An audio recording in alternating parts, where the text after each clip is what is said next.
Have you ever thought that in just 3 days it's possible to make a true and profound change in your life?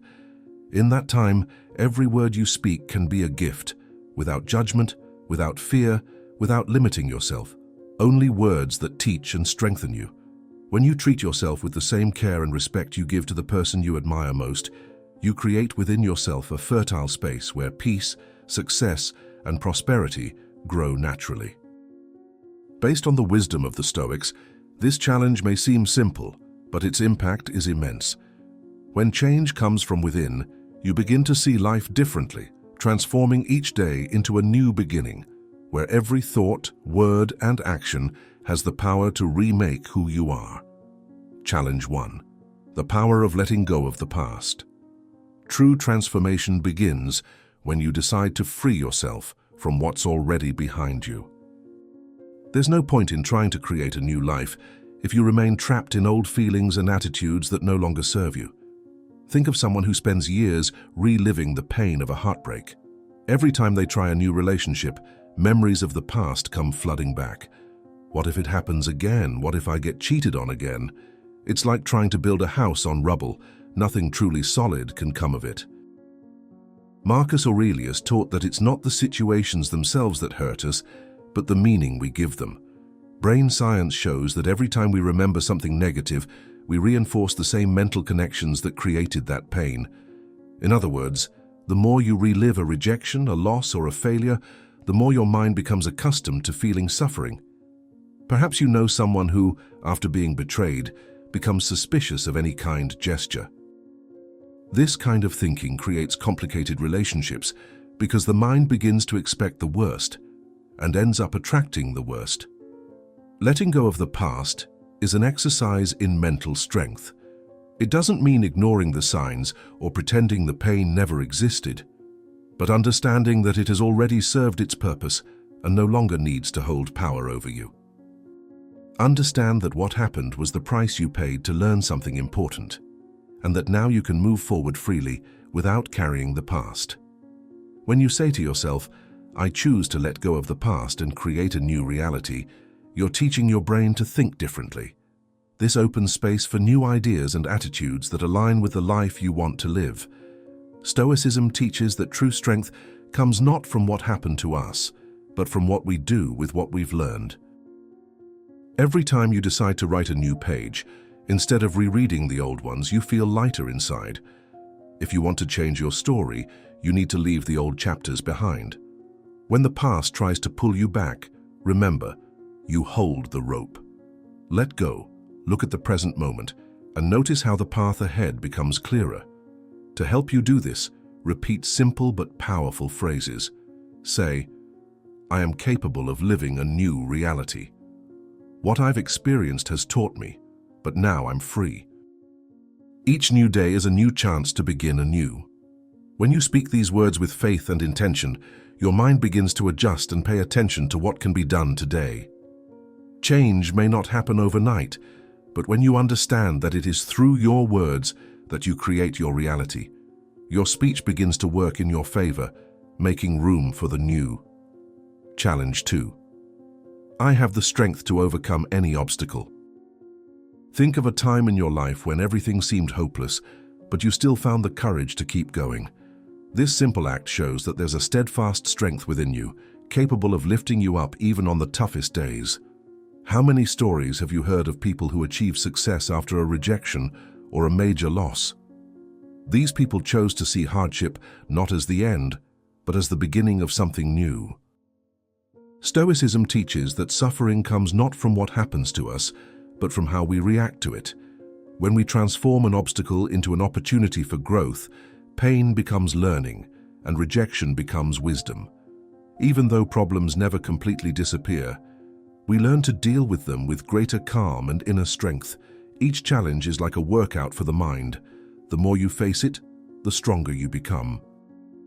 The truly strong are not those who never fall, but those who rise with even more courage after each fall. When something difficult happens, instead of giving in to fear or sadness, try to change your perspective. Ask yourself, what strength within me can I still use now? Remember the times you overcame seemingly impossible situations, a loss, a disappointment, a mistake, and see how each one taught you something valuable. You are not defined by your falls, but by how you choose to get up. So don't let fear or anxiety rule your life. When the next challenge arises, firmly say, "I have the strength to overcome all obstacles." This phrase isn't just encouragement, it's a reflection of the battles you've already fought and won. True strength is born from hardship, and each achievement proves that you are greater than any problem that comes your way. Challenge 3. Turn pain into discipline. Every person who has ever achieved anything great has learned one simple, hard truth. Pain is inevitable, but suffering is optional. The difference between those who grow and those who give up is how they decide to use pain. Some let themselves be broken by it. Others transform it into strength, clarity, and direction. And that is the essence of discipline, making pain your teacher, not your enemy. The Stoics never believed that life would be easy. On the contrary, they saw discomfort as the training ground of the soul. Epictetus, who lived part of his life as a slave, said, "Suffering is nature's chance to make us stronger." He understood that every hardship is like the fire that refines iron. The heat may burn, but it also transforms the metal into something unbreakable. The problem is that we were taught to run away from pain at all costs. We live anesthetized, we distract our minds, seek immediate pleasure, and avoid any discomfort. But it is precisely in discomfort that discipline is born. Without it, the will weakens, the mind becomes complacent, and the body forgets what resistance is. Seneca reminded us that no man becomes wise by living among cushions. Excessive comfort kills the spirit before it kills the body. Pain, when accepted consciously, is the training that shapes character. It teaches patience, courage, and self-control. Those who learn to endure discomfort with dignity become unshakable. Marcus Aurelius, even though he was sick, tired, and facing wars, wrote in his diary, "Endure and persevere." He did not ask for the suffering to disappear. He asked only for the strength to go through it with purpose. Discipline is not punishment, it is channeling. It's taking the raw energy of pain and directing it into something constructive. You can turn anger into training, loneliness into studying, frustration into focus. What destroys is not feeling pain, but wasting it. Pain contains a message, and to ignore it is to miss the opportunity to evolve. Think about how many times pain has forced you to change. A failure that made you rethink your path. A loss that taught you to value what is essential. A mistake that made you more attentive. Each scar is proof that the pain has passed, but the strength remains. And discipline is precisely the act of transforming that memory into a habit, choosing to continue even when the urge wants to stop. The body feels pain when exercising, but it is this repeated effort that makes it strong. The mind suffers when challenged, but it is this pressure that expands consciousness. So it is with life. Resistance creates structure. So don't curse the weight you carry. Learn to use it as an emotional gym. Here's your challenge. For the next 7 days, choose an area of your life where pain has been holding you back. It could be fatigue, discouragement, fear, or even a habit you avoid changing because it hurts. Instead of running away, turn it into exercise. Wake up a little earlier even if you're tired. Train even without motivation. Study even without focus. Speak kindly, even when angry. This is the alchemy of discipline. Doing the right thing even when everything screams to give up. Every time you overcome a moment of pain, something inside you shifts. What once seemed impossible becomes natural. The mind understands that it can trust itself, and that is where true power is born. Not the power to control the world, but the power to control oneself. Epictetus said that no man is free until he learns to endure. And this is the freedom that discipline offers, not being a slave to emotions, nor hostage to comfort. Pain stops being an enemy and becomes an ally. It reminds you that you are still alive. You still have something to develop. You can still become someone stronger. Life won't stop testing you, but you can stop being surprised by the tests. Each challenge is a repetition. Every fall is a lesson. Every pain is a tool. Use them wisely. As Marcus Aurelius said, "Fire tests gold and adversity tests a man. Let the flames of discomfort burn only what is weak and strengthen what is true in you." Write in the comments, "I transform pain into strength." And remember, discipline is not born of pleasure, it is born of friction. And the more you learn to walk through pain with serenity, the more it stops hurting you and begins to shape you. Challenge 4. Own your emotions. Have you ever noticed how emotions are always with us? Sometimes we feel anger, sadness, joy, or disappointment, but what matters most is what we do with those feelings. Imagine you're driving, and suddenly someone cuts you off without warning. It's normal to feel angry, but instead of reacting immediately by honking or yelling, you choose to take a deep breath and calm down. This small gesture changes everything. As the Stoics taught, you are the master of your emotions, not a prisoner of them. Breathing and thinking before acting transforms a bad moment into an opportunity to practice patience. Science also shows this. Emotional intelligence, which involves understanding, recognizing, and managing what we feel, helps us overcome difficulties and achieve success, both at work and in our personal lives. Those who learn to control their reactions adapt better to difficulties, create healthier relationships, make clearer decisions, and find a peace that nothing external can take away. At work, for example, think about that day when everything goes wrong and the pressure just keeps growing. If you let frustration take over, the situation gets worse. But if you stop for a moment, observe your feelings, and choose to act calmly, perhaps by taking a deep breath, staying silent, or taking a short break, you strengthen your ability to deal with any challenge. These small moments of self-control help you stay focused, reduce stress, and increase well-being. As Marcus Aurelius said, "Today I freed myself from anxiety," or rather, I let it go because it was inside me, not outside.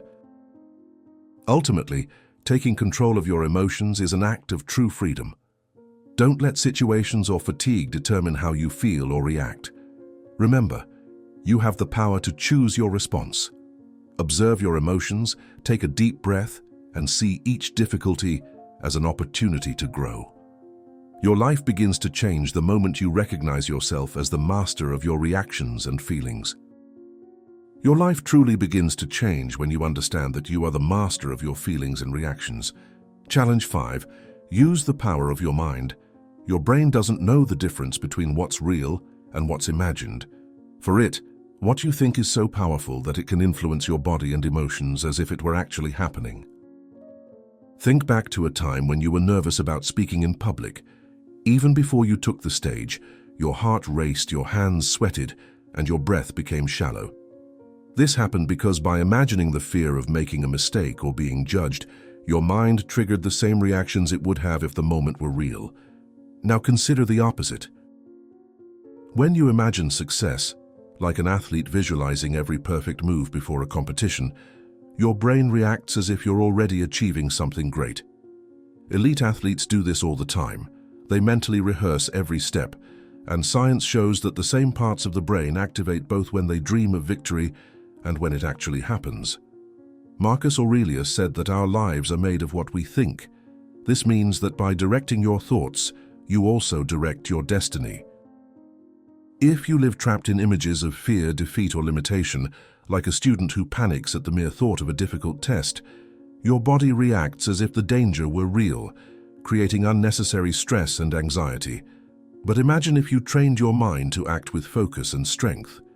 Imagine waking up early, taking care of your body, following your routine, and facing your fears with determination. Over time, your brain begins to understand that this is your new reality. The way you think defines the way you live. Think of someone who lost their job and instead of giving up, used the situation to start over and create new opportunities, all because they believed in themselves. This simple mental shift made all the difference. The secret to changing your life is to train your mind with the same effort you put into your body. It's not enough to say, "I want to change." You need to clearly imagine the outcome you want to achieve. Want to become more disciplined? Visualize yourself facing difficult moments with determination. Want to overcome fear? Imagine yourself speaking confidently in an important conversation with a calm and confident voice. This practice teaches your brain to respond differently when challenges arise. Set aside a few minutes each day to imagine yourself achieving your goals. The more realistic this image seems, the more your brain will believe it to be true and align your actions with this vision. Remember, you have control over your mind, even if you can't change everything that happens outside of it. This inner strength isn't an illusion, it's a kind of real mental training. When you fill your mind with images of success and progress, your brain follows suit. But if you let fear and doubt dominate you, you're teaching your mind to fail. Seneca said that we often suffer more in our imagination than in reality, because the fear of making a mistake often paralyzes us more than the mistake itself. But if you change the way you think, you can completely change your life. Take control of your mind before the world does it for you. Challenge 6. Train the apprentice's humility. The greatest prison of the mind is believing that you already know enough. The ego loves this sense of mastery. It wants to appear wise, experienced, unshakable. But the paradox is that the moment you think you have nothing left to learn, you slowly begin to regress. Stagnation doesn't happen when there's a lack of opportunities, but when there's a lack of humility. The Stoics knew this better than anyone. Epictetus, one of the most respected philosophers of antiquity, was born a slave. He had no prestige, titles, or possessions, but he had something many free men lacked: a constant willingness to learn. He said, "No man is free unless he learns to govern himself.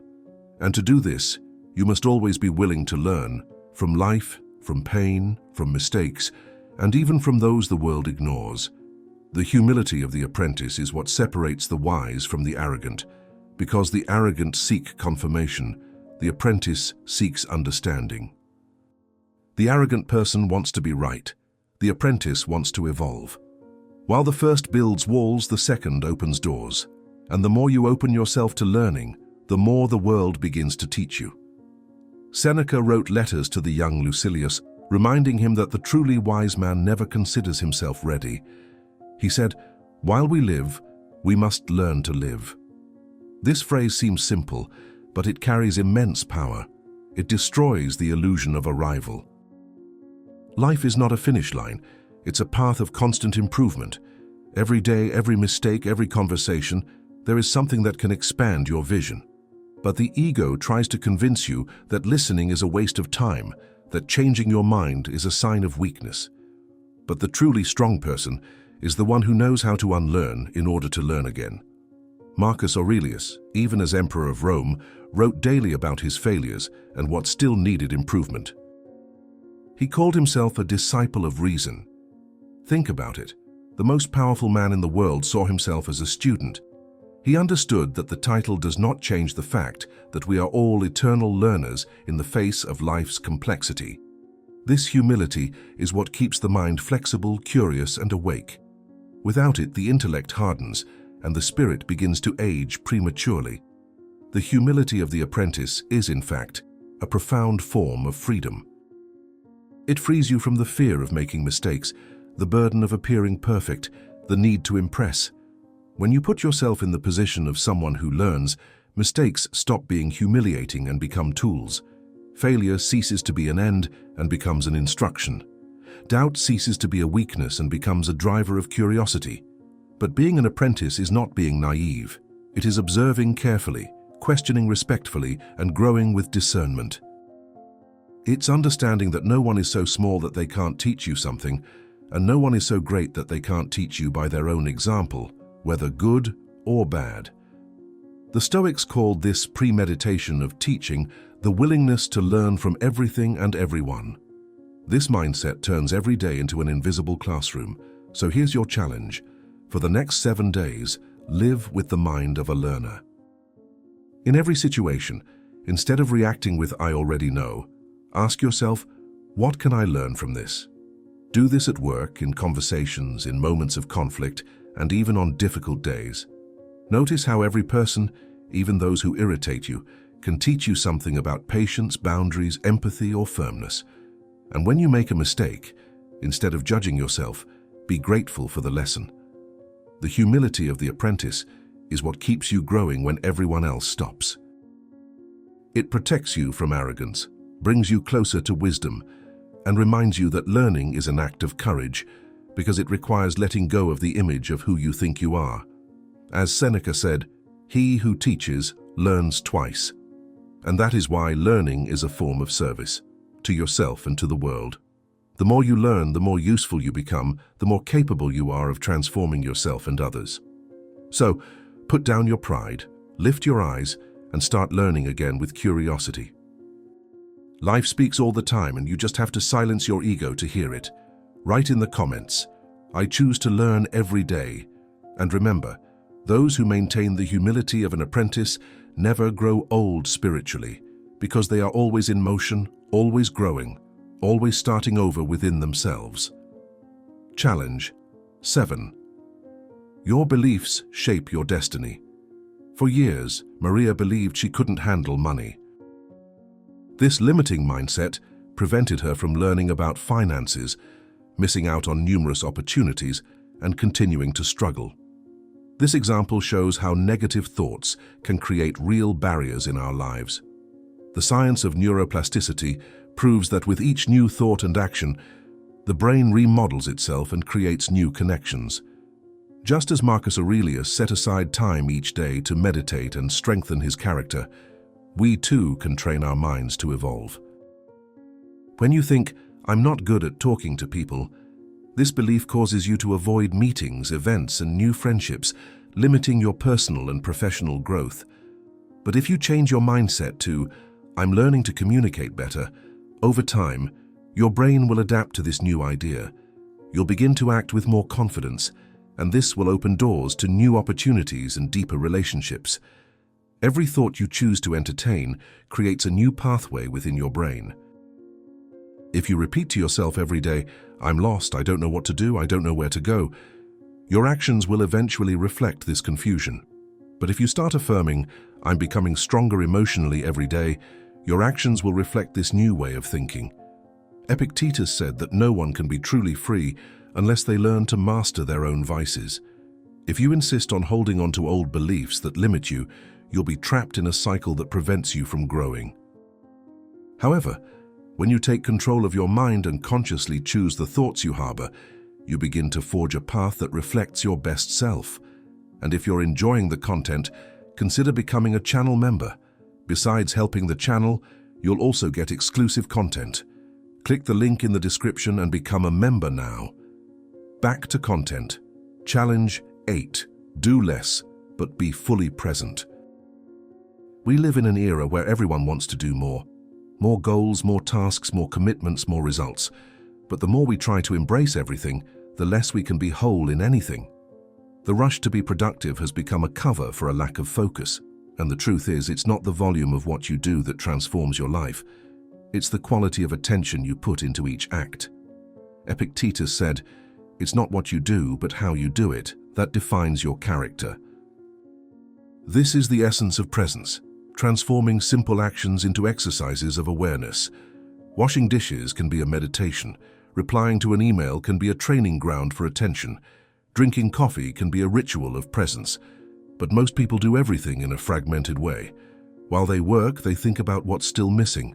While they talk, they check their cell phone. While they live, they're already somewhere else. And that's why they feel exhausted even without having done anything profound. The Stoics understood that living well is living with intention. Marcus Aurelius wrote in Meditations, "Don't waste any more time arguing about what a good man should be one." He wasn't just talking about morality, he was talking about presence. Stop theorizing and start living for real, putting your heart into every gesture. Doing less is actually doing the essentials with more intensity. Presence is the antidote to mental chaos. She replaces anxiety with the right rhythm, and when you learn to be fully present in each moment, time seems to expand. You produce better, feel more pleasure in the little things, and create a feeling of fulfillment that no excess can offer. Seneca warned, "It's not that we have little time, but that we waste a lot. And the cruelest waste is not of hours or opportunities, It is of presence.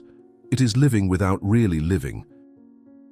A distracted mind is like an absent body. It is there, but it does not inhabit the moment. Those who try to do everything end up doing nothing with soul. Take the test. How many times have you finished the day feeling like you've accomplished a lot, but without knowing exactly what? This happens because by dividing your attention, you weaken the value of each act. When everything is a priority, nothing is. And when you get used to doing everything in a hurry, your brain goes into automatic mode. The same one used by those who just survive, not by those who want to live with purpose. Stoicism teaches that excellence comes from focus. Virtue is not the fruit of grand gestures, but of consistency in small actions. Being present is a spiritual practice. It is resisting the temptation to divide. It's choosing with courage to do less and do it well. Here's your challenge. For the next 7 days, cut your tasks in half. Instead of trying to do 10 things a day, choose just 3. But do them with full presence. When you are with someone, be with only that person. When you work, really work. When you rest, rest without guilt. If you find your mind starting to wander, bring it back with a simple phrase, I'm here, now. This practice may seem small, but it changes everything. Over time, you'll begin to realize that less really is more. More calm, more clarity, more strength. And you will understand that life is not a marathon of tasks, but a sequence of moments full of meaning when you allow yourself to live them fully. Marcus Aurelius also wrote, "Everything we hear is opinion, not fact. Everything we see is perspective, not truth." And this phrase applies perfectly to the modern rush. The world convinces you that doing a lot is success, but true success is being whole where you are. So slow down, not because he is beautiful or spiritual, but because he is intelligent. The present mind is more productive, more creative, and happier. The great results in life come not from accumulation, but from depth. And only those who learn to be whole in every action discover the true power of simplicity. Write in the comments, I do less but live more. And remember, the value of your life is not in the number of things you do, but in the intensity with which you are present in each of them. Challenge. 9. Start real change by dedicating just 3 days of undivided attention. Changing your life isn't a matter of luck or talent, but of decision. It's about choosing to put all your energy into transformation. If you truly want to renew your mind and act differently, commit yourself body and soul for 3 days. It's not enough to just want it. You have to believe with all your heart that you are capable of writing a new story. As Epictetus taught, progress doesn't happen by chance but through effort and discipline. Set aside 3 days to organize your thoughts around what truly matters, and you'll be paving the way for true change. Our brains have times of day when they're most receptive, morning, afternoon, and evening. These times aren't coincidences. They're natural windows in which we're most willing to learn and evolve. In the morning, your mind is clear and free from distractions.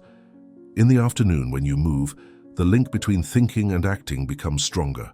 And at night, before bed, your brain stores what you've experienced, reinforcing your ideas more intensely. Think of Marcus Aurelius, who used these moments to meditate, reflect on the day, and prepare for tomorrow.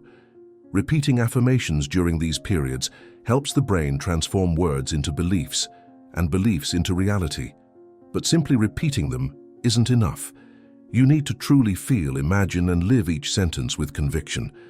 Talking without feeling doesn't bring change. It might seem strange or even silly to declare positive things to yourself.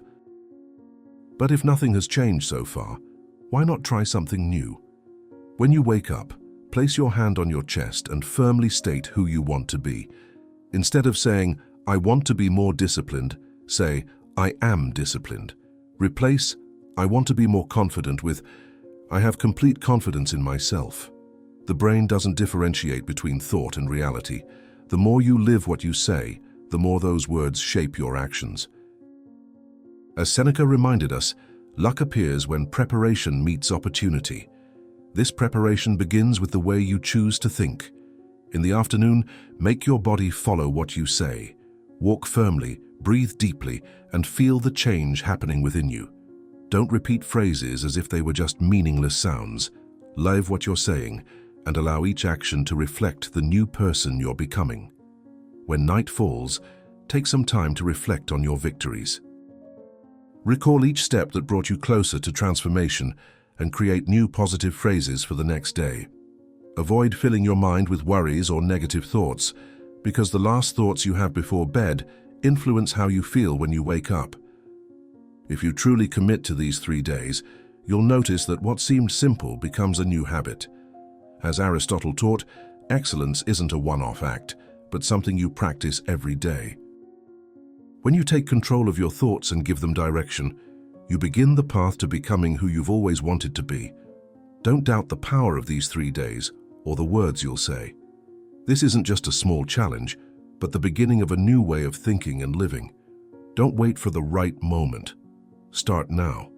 Let go of hesitation and dive into this transformation, because the life you desire begins with the thoughts you choose to cultivate. Your new destination could be just 3 days away. And before we move on to the next challenge, like this video and subscribe to the channel. This way, YouTube understands that our content is useful and shows it to more people who also want to learn how to master their emotions. Challenge 10. The role of mornings in transformation. The Stoics, like Marcus Aurelius, already understood the power of beginnings. He said that each new day is an opportunity to act with virtue and purpose. If, after a bad night, you wake up saying, "Today is going to be a difficult day," this phrase creates a negative sequence and makes you see only the problems. The same happens in reverse. If you wake up grateful and saying, "My day will be full of opportunities," your mind starts looking for solutions, even if the day brings challenges. Science confirms what the Stoics already knew. Immediately after waking, the brain is more open and reorganizing its connections, which makes the first thoughts of the day very powerful. Use this time to affirm positive things about yourself, rather than labeling yourself negatively. This isn't just empty optimism, but a practical way to prepare your mind for what's to come. Mornings are the foundation of personal change. They may not guarantee a perfect day, but they shape how you react to it. You won't pretend your problems don't exist, but you will learn to face them with more balance and calm. Don't wait for the perfect life to arrive to start changing. Start now and build the life you want to live. Challenge 11. Be silent to truly hear yourself. In a world that never keeps quiet, silence has become an act of rebellion. We're surrounded by sounds, voices, notifications, opinions, invisible noises that fill even the smallest spaces of our day. But the more noise there is outside, the less we can hear what truly matters, our inner voice. Most people live lost because they've never learned to listen to themselves. They seek answers in the world, but forget that the deepest wisdom only emerges when everything quiets down. Marcus Aurelius, Emperor of Rome and symbol of Stoicism, wrote about the importance of daily self-recollection. He said, "Try from time to time to retreat within yourself." No place is more peaceful than the soul that lives in harmony with itself.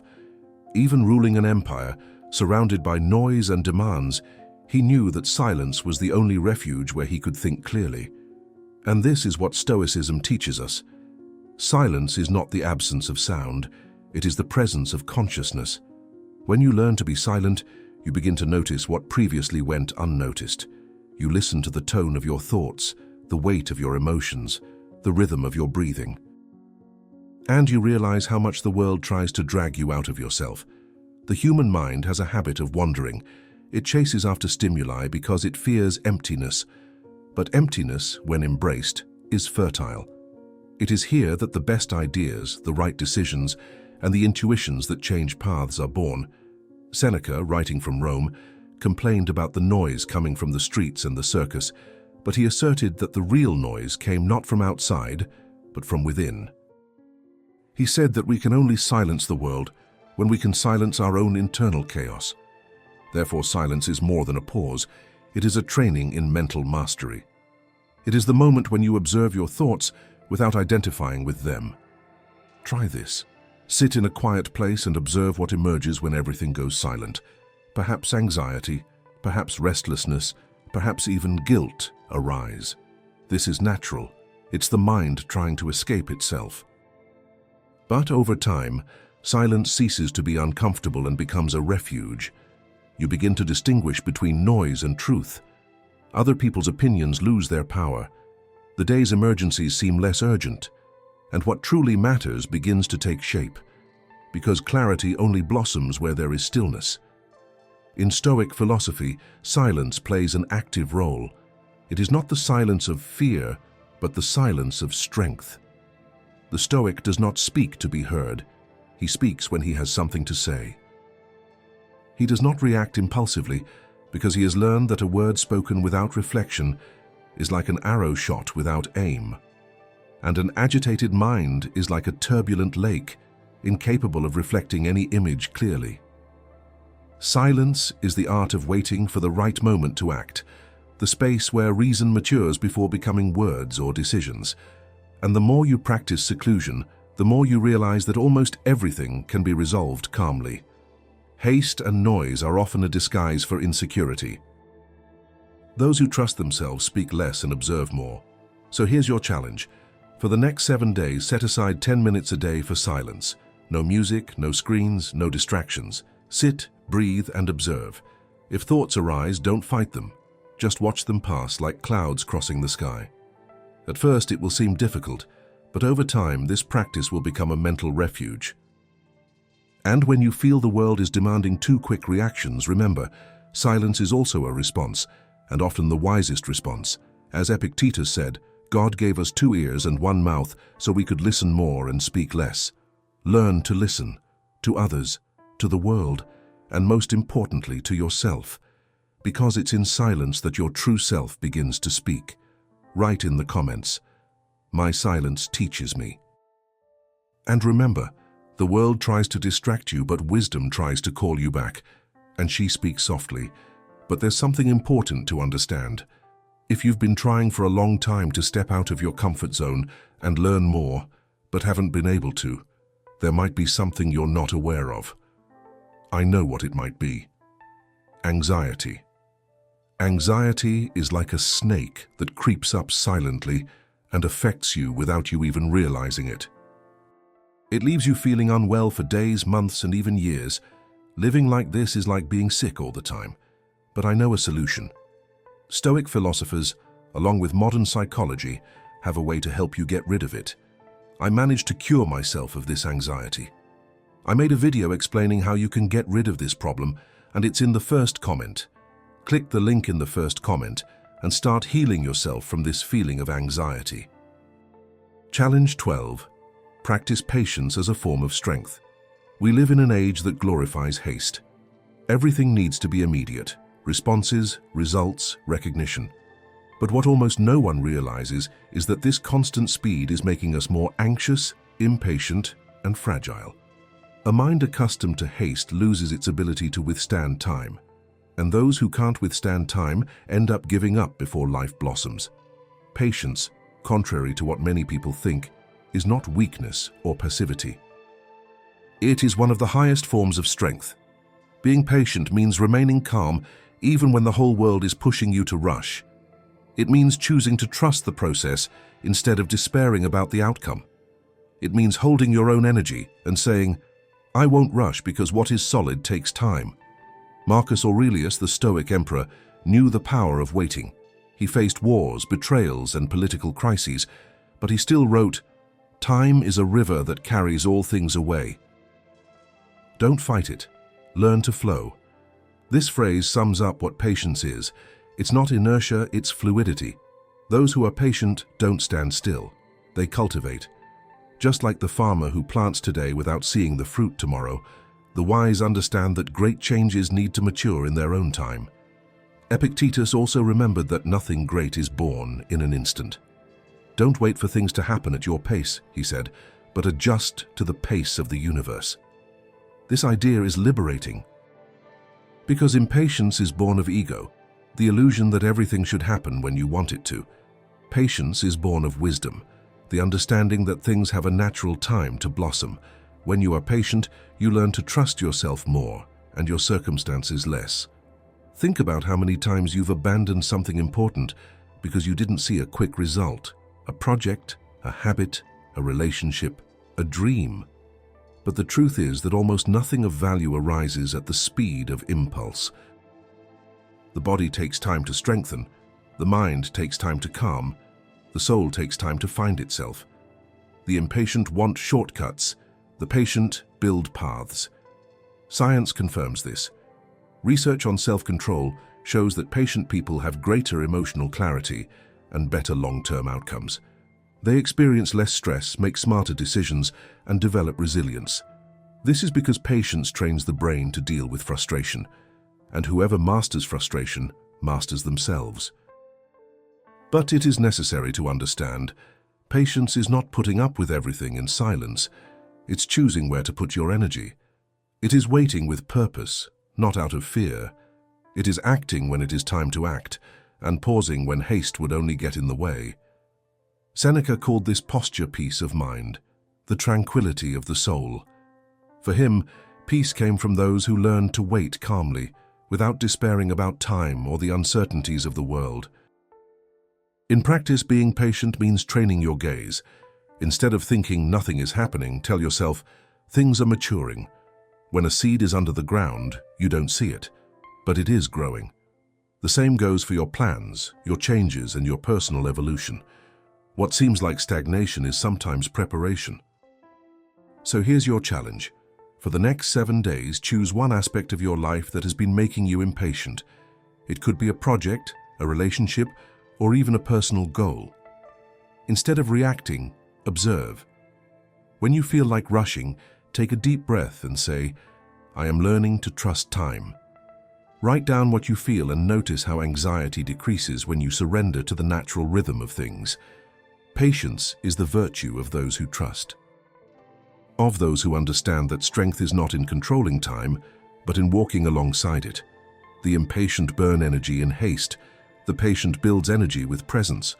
And little by little, he discovers that everything comes, not when we want it, but when we are ready.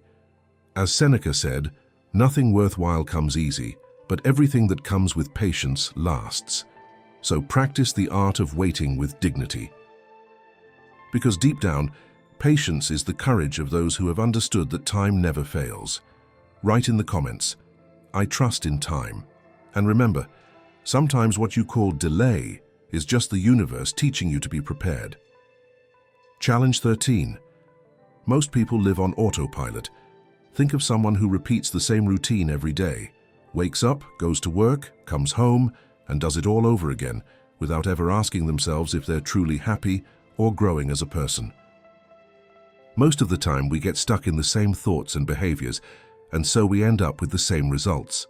Life seems stagnant without new things, because the mind continues to function in the same way. Marcus Aurelius said that happiness comes from the quality of our thoughts. If you think every day this won't work or I can't do it, you'll end up feeling the same emotions and reacting the same way. Think about that friend who always puts off a dream, like starting a business or traveling to another country, because they believe they can't do it or that it's out of their reach. This way, their future becomes just a copy of their past.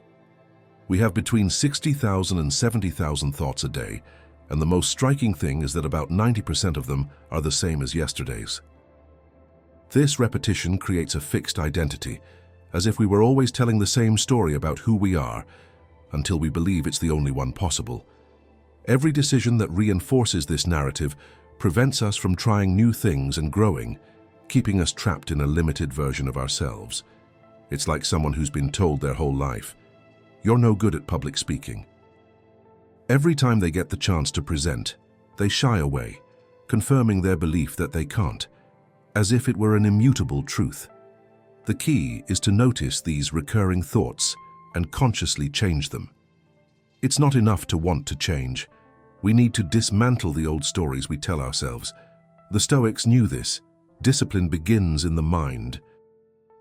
Seneca reminded us that the problem isn't having little time, but wasting what we have, and the worst way to waste it is to let the mind wander into automatic thoughts that lead nowhere.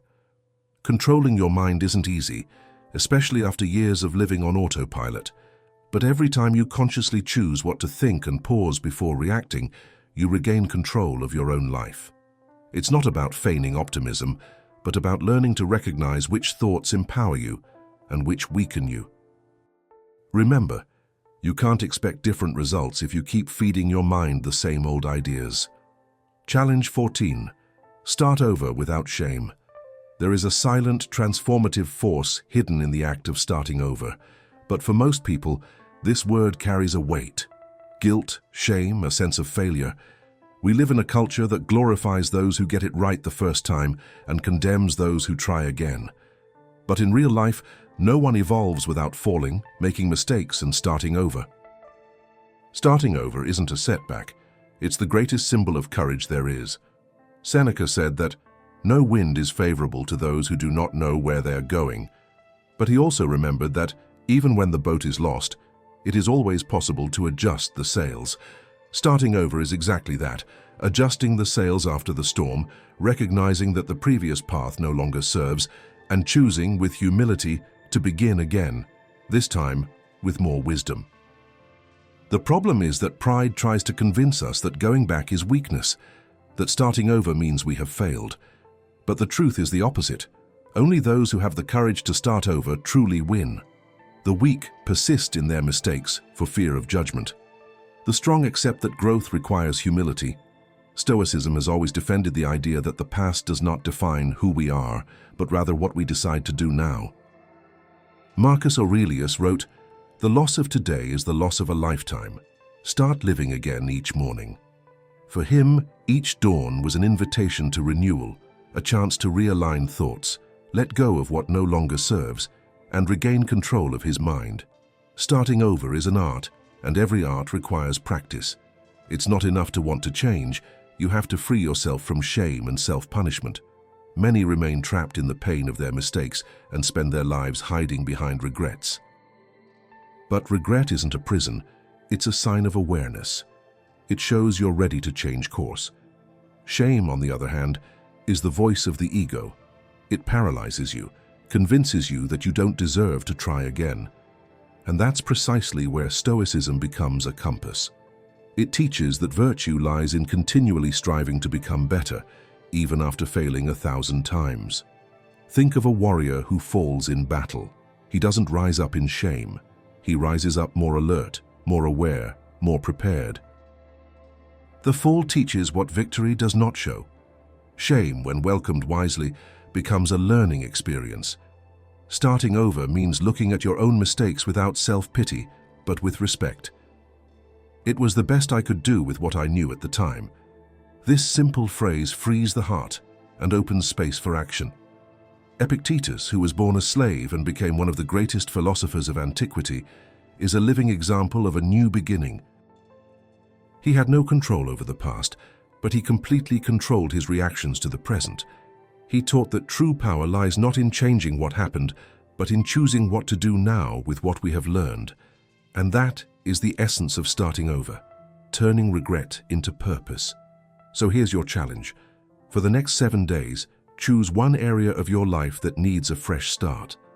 Maybe it's a project you abandoned, a habit you let go of, or a promise you made to yourself and forgot. Don't look at what went wrong. Look at what can still go right. Start small, but start. Right. Today, I start over without shame and perform a symbolic action, something that marks the beginning of this new stage. It could be tidying up your surroundings, erasing what ties you to the past, or simply waking up earlier with the intention of changing. Shame is a weight, but starting over is light. He doesn't need applause or witnesses, just the will. Remember, the great sages, the great leaders, the great artists, they all had to start over at some point. Failure did not destroy them because they understood that failure is part of the journey, not the end of it. Marcus Aurelius also wrote, "What impedes action makes action advance. The obstacle becomes the path." This phrase is a powerful reminder. No matter how many times you've stopped, just the act of trying again already puts you at an advantage over those who gave up. Shame paralyzes. A new beginning liberates. So when you feel like putting it off for another day, take a deep breath and tell yourself, I forgive myself. I learned. I start over. Because starting over isn't about denying the past. It's about transforming it into a foundation. Write in the comments, I start over without shame. And remember, life doesn't reward those who never fell, but those who had the courage to get up and keep walking, with a clean heart, a clear mind, and renewed faith in themselves. Challenge 15. Choose your mental battles. The human mind is a constant battlefield. Every day you struggle with worries, repetitive thoughts, old memories, other people's opinions, and self-doubt. But the biggest mistake we make is trying to win every battle, even the ones that don't deserve our energy. Whoever fights against everything becomes exhausted. Those who choose their battles become stronger. The Stoics understood this centuries ago. Epictetus said, "It's not what happens that disturbs you, but how you react to what happens." This phrase, so simple and profound, teaches one of life's greatest skills. Discern what deserves your attention and what should be left behind. Most suffering comes not from facts, but from clinging to unhelpful thoughts, from trying to control what is beyond your reach. Marcus Aurelius, ruling an entire empire, knew the weight of invisible battles. Even in the face of crises, betrayals, and wars, he wrote in silence, "If something external causes you pain, it is not the thing itself, but your judgment of it, and that is within your power to change." This is the essence of Stoic wisdom. Understanding that not every provocation deserves a response, not every criticism deserves a defense, not every concern deserves space in the mind. An undisciplined mind is like a house without doors. Everything enters: bad news, empty comments, comparisons, insecurities, and little by little, you become a slave to chaos. But a trained mind is a fortress. It allows only the essentials to enter. She observes the world calmly, chooses where to invest her energy, and protects her peace like someone protecting a treasure. Seneca said that the man who suffers before it is necessary, suffers more than necessary. And that's what we do when we fight imaginary battles, mentally arguing with people who aren't there, reliving past mistakes or trying to control the future. These silent wars drain strength, steal focus, and generate anxiety. True mental discipline begins when you learn to say, "This isn't worth my fight." Think about the little battles you fight every day, trying to convince someone who doesn't want to understand, reacting to useless comments on the internet, revisit old discussions, compare yourself to others, blaming yourself for something you can't change. All these struggles have one thing in common: none of them make you grow. And every time you choose to enter one of these wars, you are wasting energy that could be used to build something greater. Wisdom lies in knowing what to ignore. Ignoring isn't weakness, it's focus. It's the ability to keep your mind focused on what really matters, without getting lost in emotional distractions. A warrior does not shoot in all directions. He chooses his target and only spends arrows where there is purpose. So should your mind be. So here's your challenge. For the next 7 days, watch your thoughts like a general watches the battlefield. When a concern, criticism, or conflict arises, ask yourself, does this struggle bring me closer or further away from what I want to build? If it approaches you, face it calmly and strategically. If it moves you away, let go. Take a deep breath and let go. Over time, you'll realize something liberating. Most of the battles we fight are just noise, automatic reactions of the mind trying to prove itself right. But true strength isn't in overcoming everything, but in preserving your clarity about what really matters. Marcus Aurelius also wrote, "Calm is invincible when there is nothing that shakes you inside, and it is exactly this calm that arises when you choose your battles wisely." The mind ceases to be a battlefield and becomes a territory of peace. You stop wasting energy on the small and start investing in growth, purpose, and serenity. Remember, you don't have to react to everything. Not every thought is worth following. Not every emotion is worth nurturing. Mental maturity is the art of observing without getting involved, of understanding without getting lost, of choosing where it is worth fighting for and where silence is the most powerful victory. Write in the comments, "I choose my battles," and never forget, your mind is yours, and true freedom begins when you decide that you will only fight for what makes you evolve. Challenge 16. Your self-talk shapes your reality. Have you ever paid attention to that voice inside your head? It has more power than you realize and acts as a silent builder of your life. Every thought is like a brick that forms who you are. If those bricks are made of doubt, complaints, and excuses, what will you be building at the end of the day? Now imagine learning to talk to yourself with focus and confidence. This simple change transforms not only what you do, but also how you see the world. Marcus Aurelius said that the quality of our lives depends on our thoughts. No one can be great if, when looking in the mirror, they only repeat words of defeat. Science confirms this. Every thought creates chemical reactions in the body, which influence emotions and behavior. If you believe you're not capable, your brain will do everything to prove it. So, feed your mind with positive thoughts, and it will respond with positive actions. Epictetus taught that it's not what happens that disturbs us, but how we interpret the facts. When faced with a problem, you think, "I can't," or "this is impossible," you're already setting yourself up for failure. Remember the power of what you tell yourself. If you think first thing in the morning, "Today is going to be a bad day," your brain prepares for stress before anything even happens. Your body tenses up, your mood drops, and your focus disappears. This isn't magic, it's your body reacting to what you're thinking. But if, upon waking, you choose to say, "Today I'm going to find good opportunities," your brain creates positive emotions that make you calmer, more motivated, and more open to possibilities. The Stoics already did this every day. Marcus Aurelius, for example, used to tell himself how he would face challenges while maintaining control of his own mind. The good news is that you can also change the way you talk to yourself. No matter what you've been through or how you used to think, don't let negative thoughts control your mood or dictate your day. Ask yourself about every idea you have. Is it truly true, or just a habit of thinking that way? Often, you'll realize it's nothing more than a mental habit, not a real truth. The secret is to learn to guide your thoughts instead of being led by them. Seneca said that the worst suffering is to have a mind that never finds peace. So don't let your thoughts become a burden. When something goes wrong at work or a fight breaks out at home, instead of thinking, "Why did this happen to me?" try asking, "What can I learn from this?" A simple exchange of words can completely change the way you see things. Remember, your thoughts aren't just loose ideas, they're commands your brain follows. If you call yourself weak, you'll act insecure. But if you tell yourself you're strong and confident, your actions will show firmness and courage. Treat yourself with the same care and respect you give someone you admire and want to see grow. Be your own teacher, advisor, and encourager. Every day, you have the chance to choose how you speak to yourself. This choice, even when it seems automatic, shapes your future. While we can't control what happens in the world, we have complete power over the stories we tell ourselves.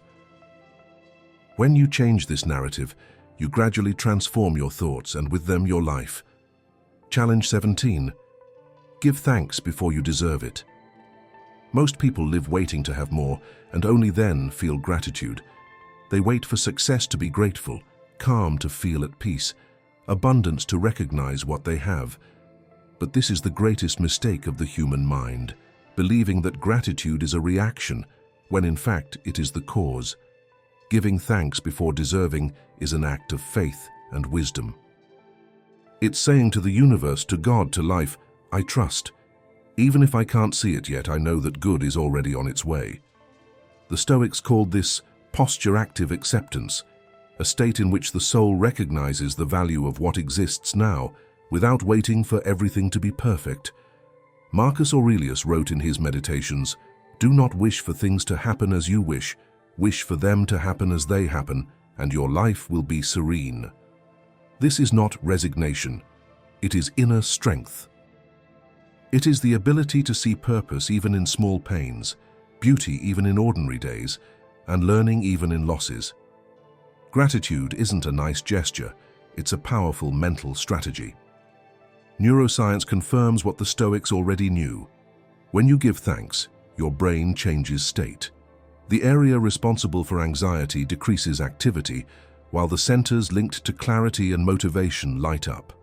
The mind moves out of scarcity mode and into abundance mode. And when you start your day recognizing what you already have, you attract more reasons to continue being grateful. Seneca said, "No man is unhappy who considers what he has and not what he lacks." This simple phrase holds the key to peace of mind. Unhappiness arises from comparison. Gratitude arises from contemplation.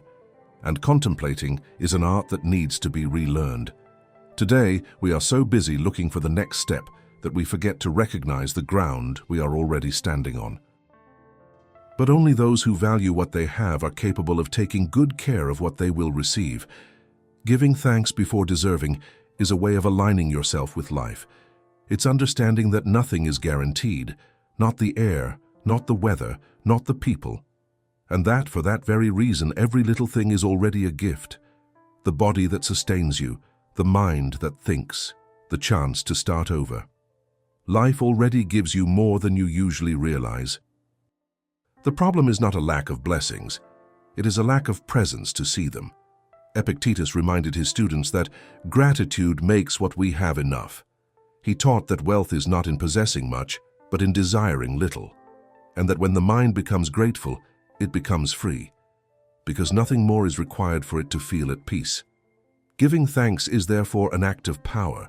You stop being a hostage to what you lack and become master of what you already have. Here's your challenge. For the next 7 days, practice gratitude before anything happens. When you wake up, before looking at your cell phone or thinking about your obligations, tell yourself, "Thank you for another day. Thank you for the body that carries me. Thank you for the chance to try again." Even if nothing seems to be going right, find 3 things to be grateful for, no matter how small. In the afternoon, be grateful for something that would normally go unnoticed.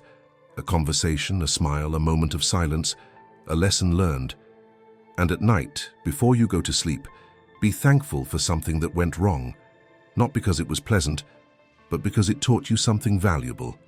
This practice changes the way the brain interprets reality. With each repetition, you reinforce the perception that there is more light than darkness, and little by little, life responds. Grateful people don't live without problems. They've just learned not to turn everything into a source of pain. They train their eyes to see what remains, not what is missing. And this clear vision is the first step to true prosperity. Gratitude before deserving is the seed of merit. It shows that you are ready to receive more because you know how to recognize the little. He who is ungrateful in small things would be dissatisfied even with infinity. But those who give thanks first already live in a state of abundance and naturally attract more reasons to remain grateful. Marcus Aurelius said, "When you wake up, think of the privilege of being alive, of breathing, of thinking, of loving." This simple thought is the beginning of an inner revolution, because what changes your destiny is not what happens, but how you react. And gratitude is the most powerful reaction there is. Write in the comments, "I thank before I deserve." And remember, gratitude is not the end of the road, and it's the starting point.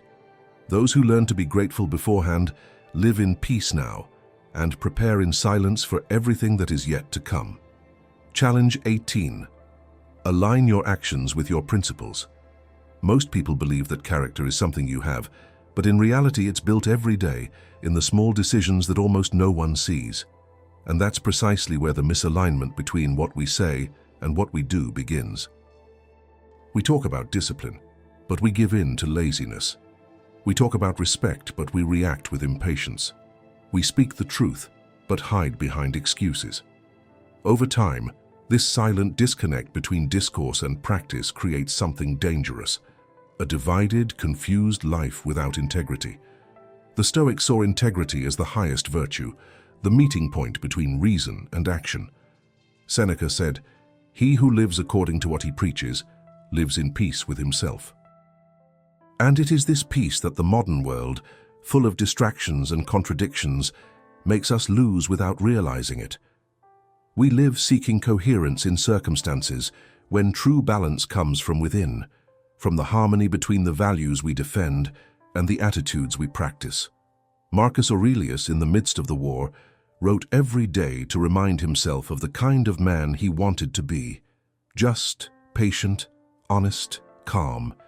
He knew that it was not enough to think or wish, it was necessary to act. For the Stoics, knowledge only has value when it is transformed into behavior.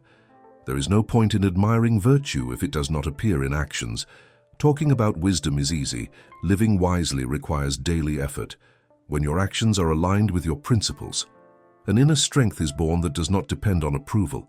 You stop needing others to agree, doubt dissolves, and your mind finds steadiness. But when you act against your own values, something inside you fractures. Guilt grows, self-respect diminishes, and focus disappears. There is nothing more tiring than living pretending to be someone your conscience doesn't recognize. Epictetus taught that the free man is the one who acts according to his reason, not his impulses. He said, "First tell yourself what you want to be, then do what you must do." This phrase, so simple, is the map of coherence. Before pursuing goals and achievements, you need to ask yourself, what do I truly represent? What principles guide my decisions? Without this clarity, any path seems right, and we end up lost, changing direction as circumstances dictate. Consistency does not mean rigidity, it means consistency. It's not about never making mistakes, but about quickly correcting your course whenever you stray from what you believe in. The Stoic is not a naive idealist. He is someone who, even in the midst of confusion, does what he knows is right. He understands that true morality is not in words, but in habits. And every act, no matter how small, is a vote in favor of the kind of person you are becoming. Here's your challenge. For the next 7 days, practice conscious alignment. Take a notebook and write down 3 principles that you consider fundamental. For example, honesty, discipline, and respect. Then look at your day and see how often your actions truly reflect those values. Were you honest when no one was looking? Were you disciplined even without motivation? Did you respect others even when you disagreed? These answers reveal more about you than any inspirational quote. And if you realize you failed, great. Recognition is the first step towards realignment. The Stoic does not blame himself. He adjusts. Every mistake is a reminder of the path ahead, not a sentence of failure. The important thing is that at the end of the day you can look back and say, "Today I lived according to what I believe." This practice creates a rare kind of strength, moral tranquility. When you live with integrity, you don't need to explain, prove, or convince. Your presence speaks for you. And that is true authority, that which arises from coherence, not from appearance. Seneca said, "He who is the same as himself every day, that is a great man." And this equality is not monotony. It is spiritual consistency. It is being steadfast in the midst of the storm, faithful in the midst of doubt, and upright even when no one is looking. Remember, your principles are your north. Your actions are the map. If one doesn't accompany the other, you'll always feel lost, no matter how successful you become. But when both align, peace becomes inevitable. Write in the comments, "I act according to my principles." And never forget, character is not measured by what you say when everyone is listening, but by what you do when only your conscience is watching. Challenge 19. Become your own example. We all admire someone. A teacher, an author, a friend, a philosopher, someone who inspires us to be better. But there comes a point in the journey where you need to change your perspective. Instead of looking for examples outside, you need to start becoming your own mirror of reference. Because true growth doesn't happen when you find someone to follow, it happens when you become someone worth following. Marcus Aurelius wrote in his Meditations, "Behave in such a way that if everyone did the same as you, the world would be a better place." He wasn't writing to impress anyone. He was writing for himself silently, trying to be the kind of man he would admire. That's the essence of this challenge. Stop relying on external strength and start building an internal strength that guides you, even when no one is looking. The Stoics believed that example is the purest form of teaching. Seneca said, "Words instruct, but examples drag." And this phrase applies to others as well as to you. You can read all the books, watch all the videos, listen to all the advice, but if your actions don't reflect what you know, nothing really changes. Being your own example is aligning theory and practice until coherence becomes natural. Today's world is full of people who talk a lot about discipline, purpose, and strength, but who act completely opposite when no one is looking. And that's why there's so much confusion and so much lack of direction. People don't need more speeches. They need living role models, people who embody what they preach. And that reference could be you. Not perfect, not infallible, but real, constant, and complete. Becoming your own example doesn't mean being arrogant or thinking you already know everything. It means taking responsibility for who you are becoming. It's looking back and being proud of who you were yesterday, and looking forward with a commitment to be even better tomorrow. Epictetus taught that philosophy was not meant to impress others, but to be lived. He said, "Don't talk about how good a man should be good." This simplicity contains enormous power, the power of authenticity. When you are your own example, you begin to measure progress not by the eyes of others, but by your own conscience. You start to ask yourself, did I act like the person I want to become? Was I firm in my decisions, or did I give in out of weakness? Was I true to my values even when no one was watching? These questions shape a strong mind and a disciplined soul. Over time, you will realize that true respect doesn't come from others, it comes from yourself. Nothing is more powerful than trusting who you are. Trust is born from the repetition of coherence, promising and fulfilling, planning and acting, making mistakes and correcting. When you follow through on your promises, your mind calms, your self-esteem grows, and your energy aligns. You stop needing to prove and simply start demonstrating. Here's your challenge. For the next 7 days, act as if you were the very example you would like to follow. Don't expect motivation or recognition. Do what is right because it is right. Speak calmly when you feel like shouting. Stay focused when fatigue sets in. Treat others with respect, even when no one reciprocates. And at the end of each day, ask yourself, was I someone I would like to admire today? This simple question can change your entire trajectory. It takes you out of the role of spectator and puts you in the role of creator, the author of your own conduct, your own strength, and your own story. Marcus Aurelius also said, "A man's character is his destiny." And that means that in the end, life takes you exactly to the level of the example you set. If your pattern is weak, the destination will be unstable. But if your standard is high, even if imperfect, the path will be steady, dignified, and purposeful. Being your own example is the final step of spiritual and emotional maturity. It's the moment when you stop needing heroes because you become your own. Not because it's the best, but because it's true.